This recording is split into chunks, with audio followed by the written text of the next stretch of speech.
Hello everyone, welcome back to my channel. ఈరోజు తణుకులో కొత్తగా విశాల్ మెగా మార్ట్ అయితే ఓపెన్ చేశారు. అండ్ ఏదైనా కొత్తది ఓపెన్ చేస్తే అది చూసి వచ్చేంత వరకు అసలు సాటిస్ఫై ఉండదు.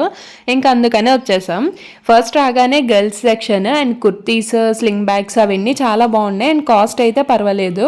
ఇంకా ఫస్ట్ ఫ్లోర్లో అయితే ఇలా కిడ్స్ వేర్ అనమాట. అండ్ కిడ్స్కి అయితే చాలా నెంబర్ ఆఫ్ కలెక్షన్స్ ఉన్నాయి. అండ్ ఈ లావెండర్ కలర్ ఫ్రాక్ చూసారా, చాలా బాగుంది కదా.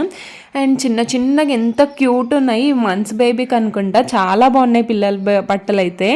అండ్ మీలో ఎవరికైనా కిడ్స్ ఉంటే వచ్చి ట్రై చేయండి, చాలా బాగున్నాయి. అండ్ సెకండ్ ఫ్లోర్లో అయితే ఇలా కిచెన్కి సంబంధించినవన్నీ ఉన్నాయి. ఇంకా థర్డ్ ఫ్లోర్లో అయితే ఇలా బాటిల్స్ అండ్ గ్రాసరీస్ అవి ఉన్నాయి. విశాల్ మార్ట్లో బాగా నచ్చింది ఏంటి అంటే డైనింగ్ ఏరియాకి సంబంధించిన డిన్నర్ సెట్స్, కప్స్ అవి అయితే చాలా బాగున్నాయి. Unique collection. ఇంకా నేనైతే 2 నైట్ ప్యాంట్స్ అయితే తీసుకున్నా. ఇంకా అది బిల్ వేయించుకొని బయటకు అయితే వచ్చేసాం. ఇంకా అదే రూట్లో పక్కన మహావీర పానీపూరి అయితే ఉంటుంది. అండ్ ఇది ఇక్కడ మసాలా పూరి అయితే చాలా బాగుంటుంది టేస్ట్. మా అక్క అలవాటు చేసింది ఇక్కడ ఈ టేస్ట్ని. అండ్ ఒక పార్సల్ తీసుకొని అయితే ఇంటికి వచ్చేసాం.